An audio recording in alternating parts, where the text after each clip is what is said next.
दोस्तों, कैसे हो। आरएम स्टडी चैनल में आपका स्वागत है। चलो जल्दी से आज हम जो टॉपिक करने वाले हैं, क्या नाम है उसका, अलंकार। अलंकार का सबसे पहले मीनिंग देख लेते हैं। क्या होता है आभूषण। इसको एक तरह से और यूज करते हैं, क्या, सजाना, सजावट के लिए भी अलंकृत ऐसे वर्ड आता है ना, अलंकृत यानी कि सजाया गया। ठीक है, इस प्रकार से इसके जो बहुत सारे मीनिंग निकलते हैं।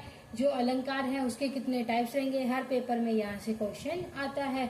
चलो सबसे पहले हम देखते हैं शब्द अलंकार। शब्द अलंकार के कितने सारे टाइप्स बनेंगे, अर्थ अलंकार के कितने, उभय अलंकार के कितने। सबसे पहले इनके टाइप्स पे जाने से पहले इसके क्या है परिभाषा को देख लेते हैं। शब्द अलंकार क्या है, किसी भी काव्य के अंदर अगर शब्द के कारण चमत्कार उत्पन्न हो तो उसे क्या कहते हैं, शब्द अलंकार। इसी तरह से अर्थ अलंकार क्या हो जाएगा, किसी भी काव्य के अंदर अगर अर्थ के कारण चमत्कार उत्पन्न हो रहा है तो उसे क्या कहेंगे, अर्थ अलंकार।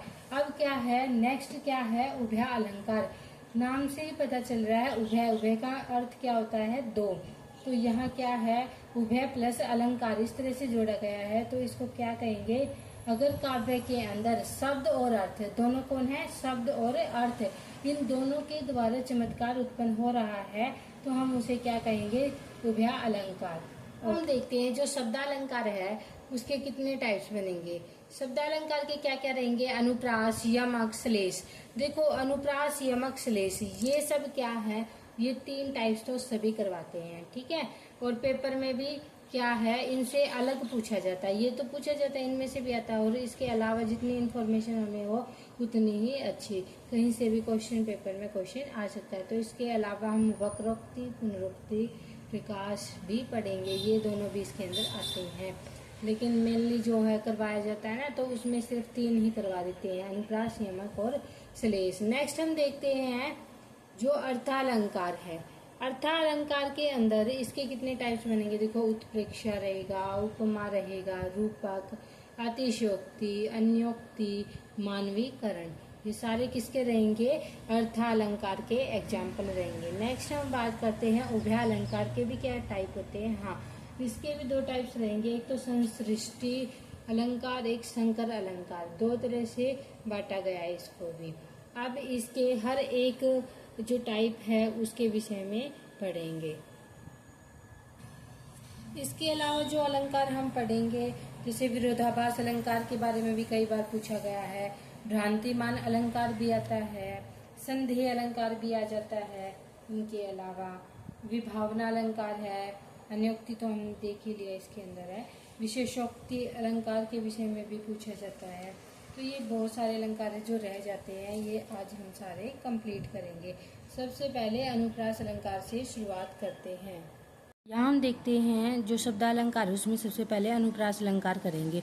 अनुप्रास अलंकार वैसे तो क्या होता है, अनु और प्रास, प्रास में यहाँ वर्ण से लिया गया है, यानी कि वर्णों की क्या रहेगी, आवृत्ति रहेगी, बार बार वर्ण आएंगे।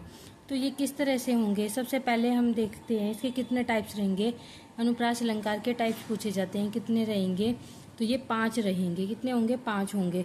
अब नेक्स्ट हम देखते हैं इसके नाम क्या क्या है। सबसे पहले छेका अनुप्रास आता है, वृत्तानुप्रास आता है, लाटानुप्रास आता है, अंत्यानुप्रास आता है, श्रुतानुप्रास आता है 5th नंबर पे। जो छेकानुप्रास है इसकी पहचान हम कैसे करेंगे, अगर हमें काव्य के अंदर किसी प्रकार से हमें पंक्ति दी गई है, हम उसमें से कैसे छाटेंगे कि किस प्रकार से यूज हुआ है, तो कैसे करेंगे। इसमें छेकानुप्रास में हम देखेंगे इसमें वर्ण की जो है 1-2 बार आवृत्ति होगी। कितनी बार, 1-2 बार ही वर्ण की आवृत्ति होगी। जैसे क्या है, बूझत श्याम कौन तू गोरी, कहाँ रहत काकी है बेटी। देखो यहाँ कै वर्ण की आवृत्ति हो रही है, बूझत श्याम कौन तू गोरी। अब यहाँ तू गोरी लगा दिया तो बीच में जो है कुछ इसमें शब्द आए हैं, शब्द आने के कारण क्या है, ये श्रृंखला या टूट गई है। जैसे कौन, कहाँ, काकी, इस तरह से अगर लगातार आते इनके बीच में कोई शब्द ना आता तो ये किसमें, वृत्तानुप्रास में चले जाते हैं। लेकिन अब इसके बीच में शब्द आए, ये टूटे हुए हैं, कौन तू गोरी, कहाँ रहत काकी, यानी कि कै वर्ण की तो आवृत्ति है लेकिन इसमें बीच में शब्द प्रयोग हुए हैं, तो इसमें छेकानुप्रास में चला जाएगा। ठीक है, 1-2 बार ही काउंट होगा ये। वर्त्यानुप्रास देखते हैं। वर्त्यानुप्रास क्या है, जब वर्ण 3 या 3 से अधिक बार क्या आ जाए तो उसको क्या कहेंगे, वर्त्यानुप्रास का एग्जाम्पल कहेंगे। जैसे रघुपति, राघव, राजाराम। अब रे जो वर्ण है बार बार आ रहा है ना, तो ये कौन सा अनुप्रास हो जाएगा? वर्त्यानुप्रास हो जाएगा। लाटानुप्रास देखते हैं। जो लाटानुप्रास है, वाक्य या उपवाक्य एक समान होंगे। वाक्य या उपवाक्य क्या होंगे? एक समान दिखेंगे, लेकिन मूल अर्थ क्या देंगे? वे अलग अलग देंगे। कैसे? जैसे एग्जाम्पल देखते हैं हम। पूत सपूत तो का धन संचय, पूत कपूत तो का धन संचय। ठीक है, यहाँ देखो सारा का सारा वाक्य क्या है? दूसरे वाक्य के जैसा दिखाई दे रहा है, लेकिन क्या है, एक में तो सपूत यूज किया, एक में कपूत यूज किया, दोनों का अर्थ क्या है? अलग अलग है ना। तो ये कौन सा अनुप्रास हो जाएगा? लाटानुप्रास। दिखने में सेम दिख रहा है, लेकिन क्या है, एक शब्द के कारण हमें अलग अलग दिखाई दे रहे हैं। नेक्स्ट है अंत्यानुप्रास। अंत्यानुप्रास में क्या है? अंत में जैसे वर्ण की आवृत्ति सेम दिखाई दे, अंतिम वर्ण एक समान तुकबंदी वाले दिखाई देंगे। जैसे चारू चंद्र की चंचल किरणें खेल रही थी जल थल में। ठीक है, यहाँ लय वर्ण देखो। और इसमें रघुपति राघव राजा राम वाला भी आ सकता है, क्योंकि राजा रा, राम रा आया ना, तो अंत अनुप्रास यानी कि लास्ट में जो पद आएंगे, वाक्य के अंदर शब्द आएंगे, तो क्या है, सेम आवर्ती वाले दिखाई देंगे। तो क्या हो गया? अब अंत्यानुप्रास हो जाएगा, अंत्यानुप्रास। नेक्स्ट है श्रुत्यानुप्रास। क्या होगा? माधुर्य गुण युक्त वर्णों की संख्या। जैसे माधुर्य गुण युक्त वर्ण कौन कौन से? त, थ, द, ध, न, ये होते हैं तुकबंदी वाले। ठीक है, इसमें क्या है, कोई भी वर्ग आ जाए, ठीक है, कोई भी वर्ग आ जाए, जब भी वाक्य लिखा जाएगा, जैसे ता दिन दान दिन है, इस तरह से लिखा हुआ है। या फिर पै वर्ग का भी एग्जाम्पल आ सकता है, तय वर्ग का आया हुआ है, तो यहाँ में तय, फिर द यानी कि इसी के अंदर से ये वर्ण लिए गए हैं, तो इसको क्या? श्रुत्यानुप्रास बोलेंगे, यानी कि एक ही वर्ग के सारे वर्ण आए। ठीक है, इस प्रकार से हमने पांचों टाइप इसके कर लिए, किसके? अनुप्रास अलंकार के। नेक्स्ट हम पढ़ेंगे यमक अलंकार। क्या पढ़ेंगे? यमक अलंकार। इसमें क्या होगा? जब एक ही शब्द बार बार आएंगे, क्या आएंगे? एक ही शब्द बार बार रिपीट होंगे, लेकिन अर्थ क्या देंगे? अलग अलग देंगे। बार बार शब्द आ रहे हैं, लेकिन अलग अलग क्या देंगे? अर्थ देंगे। देखो, एक ये बहुत इंपॉर्टेंट है, 3 बेर खाती थी, 3 बेर खाती है। खाती खाती आया ना 2 बार, बेर बेर, तो बेर बेर का भी अलग अर्थ होगा। अब एक और एग्जाम्पल जो बहुत बार पूछा गया, माला फेरत जुग गया, मिटा न मन का फेर, कर का मन का डारी दे, मन का फेर। ठीक है, इसमें भी जो मन का शब्द दो जिसके अर्थ निकलेंगे, ठीक है, अलग अलग अर्थ निकलेंगे, लेकिन शब्द वही सेम आया है। अब नेक्स्ट देखते हैं एक और, जैसे ये है कनक कनकते सो गुनी मादकता अधिकाई। इसमें क्या है? कनक धतूरा और सोने के लिए यूज हुआ है। ठीक है, दोनों को क्या है, अगर अत्यधिक हमें प्राप्त हो जाए तो वो क्या है, उसकी मादकता क्या है? अधिकता, यानी कि ये बुराई ही होता है ज्यादा किसी भी चीज का, या तो धतूरा या सोने, जिसका भी सेवन कर ले तो वो आदमी क्या, नशे में घूमता रहता है। ठीक है, धतूरे का नशा और सोने का नशा। ठीक है, इस तरह से ये हो गए हमारे। नेक्स्ट हम देखेंगे श्लेष अलंकार। श्लेष अलंकार का जो अर्थ है क्या है? चिपका हुआ। ठीक है, चिपका हुआ इसका अर्थ है। इसमें कैसे हम इसको अलग करेंगे? यमक अलंकार में क्या है, एक ही शब्द बार बार आ रहा है, लेकिन अर्थ क्या है? अलग अलग दे रहा है।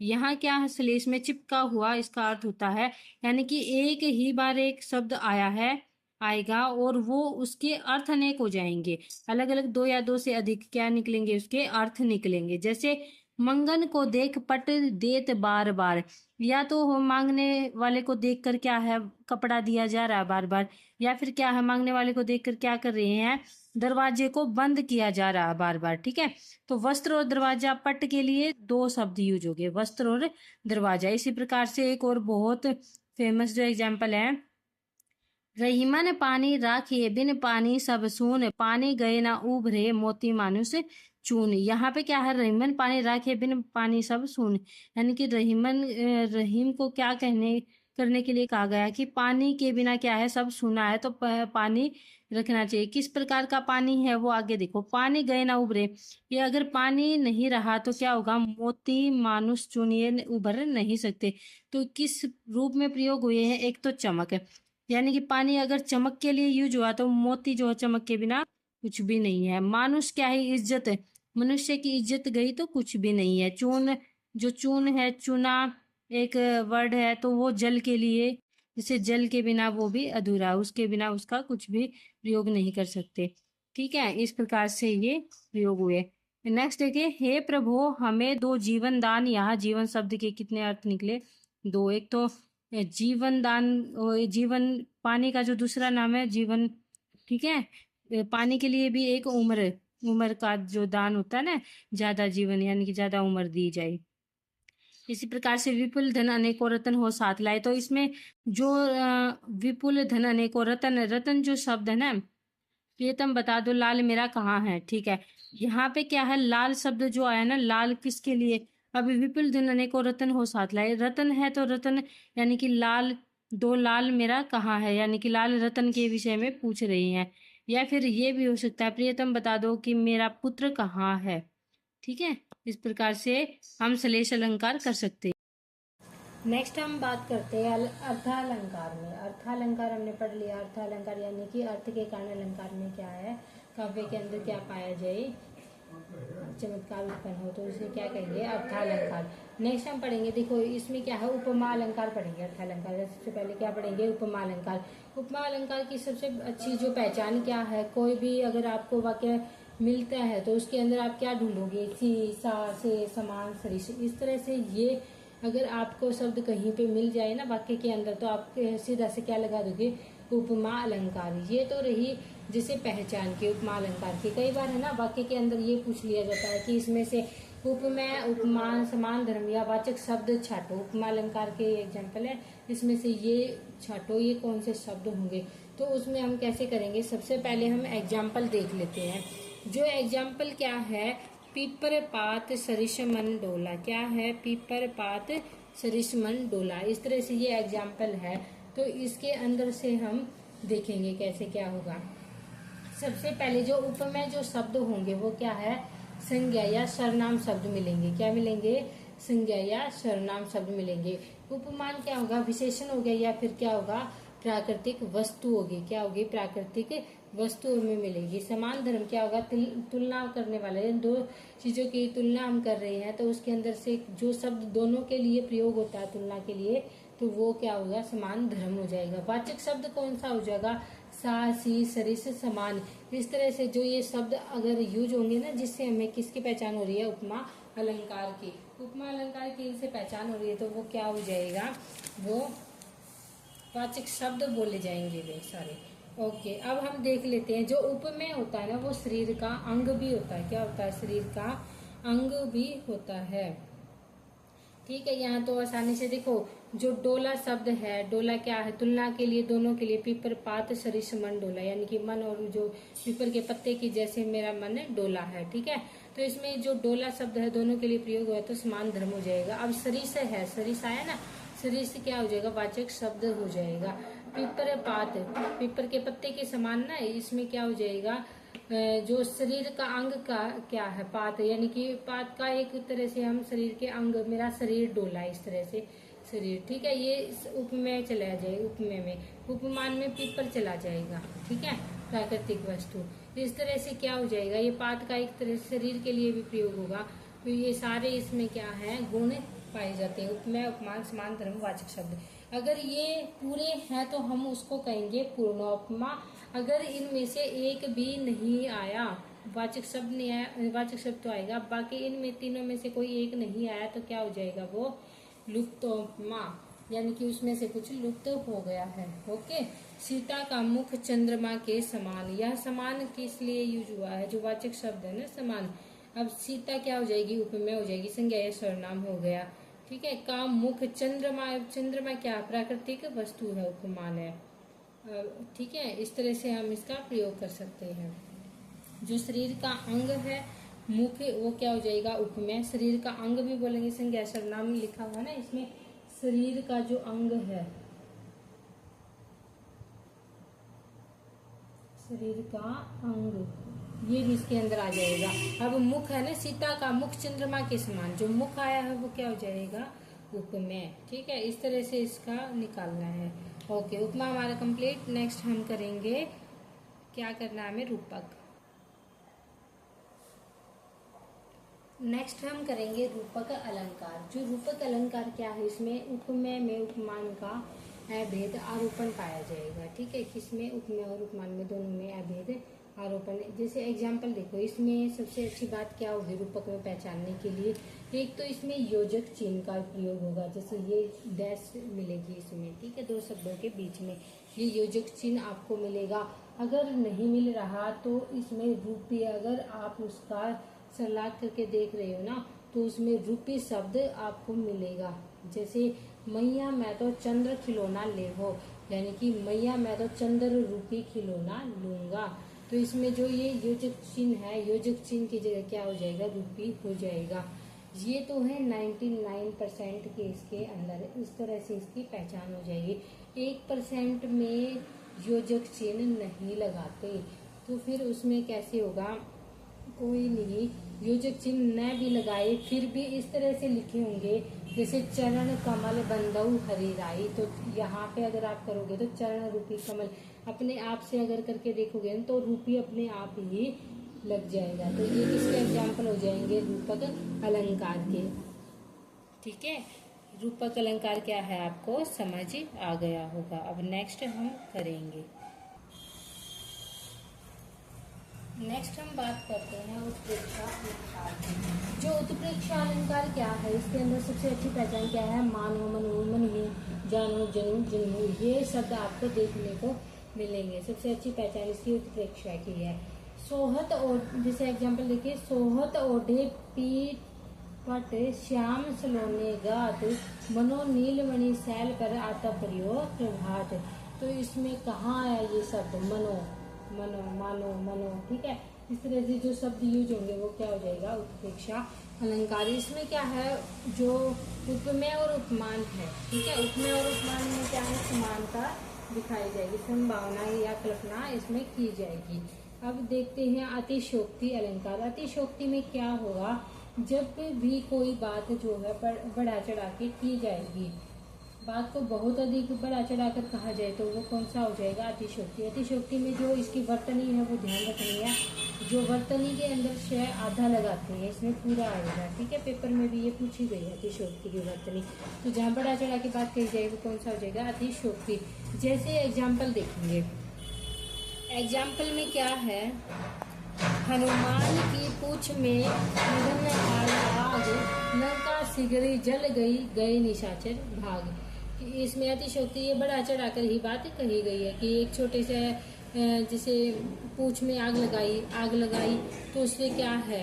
उसकी तो पूछ जली नहीं, पूरी लंका ही जलकर, जो सोने की लंका थी वो ही जलकर क्या हो गई? राख हो गई, और निशाचर भी यानी कि राक्षस भी भाग गए। ठीक है, तो ये क्या है? सारे अतिशोक्ति अलंकार का यहाँ पे प्रयोग किया गया है। नेक्स्ट जो अर्थालंकार में ही एग्जाम्पल किसका है? मानवीकरण अलंकार का।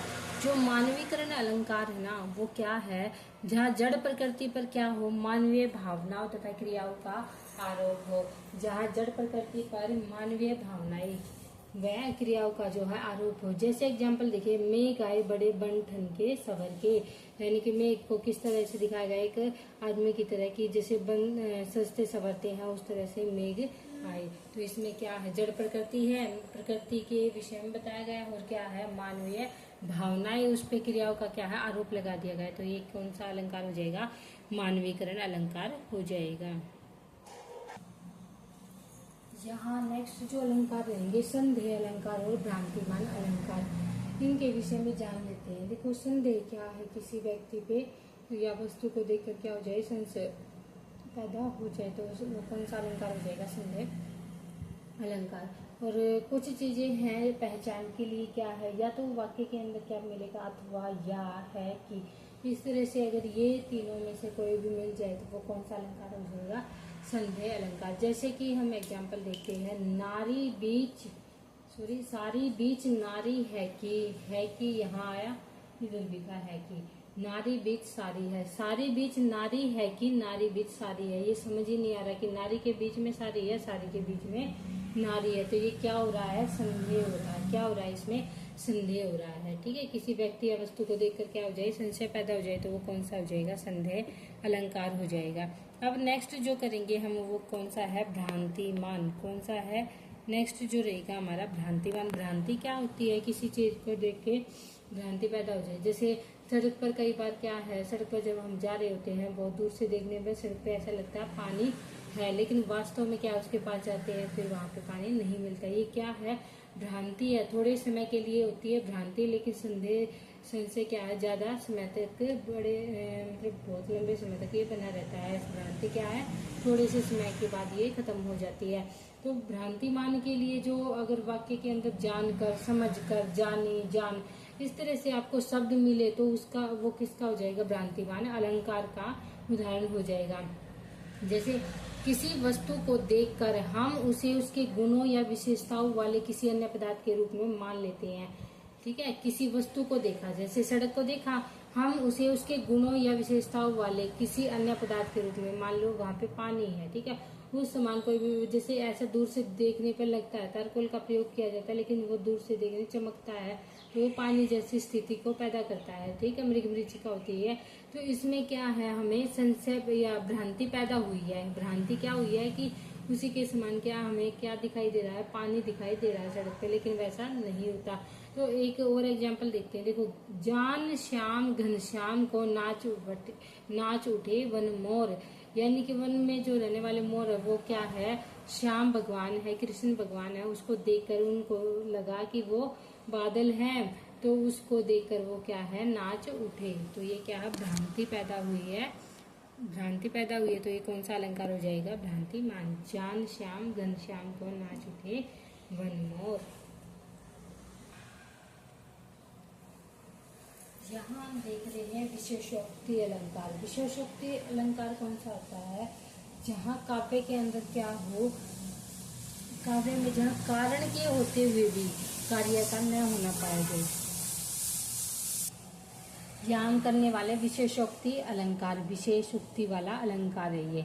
कैसे देखिए, डेफिनेशन देखते हैं। काव्य में जहाँ कारण के होते हुए भी कार्य का न होना पाया जाए, यानी कि काव्य में जब बिना कारण के ही क्या हो रहा है? काम हो रहा है, तो वो क्या हो जाएगा? विशेषोक्ति अलंकार। जैसे एग्जाम्पल हम देखते हैं। निह नैन नैननु को कछु उपजी बड़ी बलाई, नीर भरे नित परती रहे, तऊ न प्यास बुझाई। तो यहाँ पे क्या है? विशेष उक्ति के द्वारा क्या है? काम भी हो रहा है, लेकिन जैसे कारण तो है लेकिन कार्य नहीं है। तो कैसे देखते हैं। जैसे इसमें क्या बताया गया है कि मेरे नेत्रों को अब कोई ऐसी बीमारी हो गई है कि ये स्नेह भाव को भुला बैठे हैं।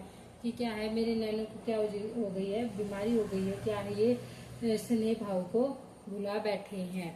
भुला बैठे, इतना ही नहीं, ये निरंतर क्या करते हैं? नित्य भरे रहते हैं किससे? अश्रु से। ठीक है, नीर आता रहता है इनमें होने के कारण, या सहजल भी बोल सकते हैं, बने रहने से फिर भी क्या है? प्यास नहीं बुझाई जा रही। क्या है? पानी से भरे हुए नैन है, लेकिन फिर भी पानी से क्या है? प्यास बुझा नहीं पाते। तो ये क्या है? कारण है लेकिन कार्य नहीं है। तो यहाँ भाव क्या है कि नायिका भी में डूबी रहती है, नेत्रों में आंसू भरे रहते कि फिर भी उसकी प्यास उनसे नहीं बुझती। ठीक है, चलो नेक्स्ट हम करते हैं विभावना अलंकार। नेक्स्ट हम कर रहे हैं विभावना अलंकार। विभावना अलंकार के अंदर क्या है देखते हैं। अभी जो विभावना है ना, इसके साथ साथ ही चलता है, विशेषोक्ति के साथ ही, जहाँ कारण के न होते हुए भी कार्य का होना पाया जाता है। पहले में क्या था? कारण था लेकिन कार्य नहीं था। अब क्या? कारण नहीं है फिर भी काम हो रहा है। वो कैसे? देखो, ये उल्टे एक दूसरे के। बिनु पग चले, क्या है? बिनु पग चले सुनई बिनु काना, कर बिनु कर्म करे विधि नाना। मतलब कान नहीं फिर भी काम हो रहे हैं। आनन रहित सकल रस भोगी, मुख नहीं है फिर भी क्या है? जीभ नहीं है, मुख नहीं है फिर भी क्या है? विभिन्न प्रकार के स्वाद लिए जा रहे हैं। बिनु बानी, क्या है? बिनु बानी, बिनु बानी बक्ता बड़ जोगी, फिर वाणी नहीं है फिर भी बोला जा रहा है। तो ये क्या है? कारण नहीं है लेकिन फिर भी क्या है? कार्य हो रहा है। ठीक है, ओके। यहाँ पे हमारी विभावना अलंकार कंप्लीट। तो विभावना अलंकार के अंदर हमने क्या देखा है? जैसे विशेषोक्ति अलंकार के साथ में ही चलेगा ये। विशेषोक्ति अलंकार और विभावना अलंकार एक दूसरे के क्या उल्टे कह सकते हैं, हम अपोजिट है ये। कैसे? देखो उसमें तो क्या था, कारण नहीं था, कारण था, कारण होते हुए भी कार्य नहीं हुआ। इसमें क्या है, कारण नहीं है लेकिन फिर भी कार्य हो रहा है। जैसे बिनु पग चले सुने बिनु कान, यानी कि बिना पैरों के चल रही हैं, बिना कानों के क्या सुन रही हैं।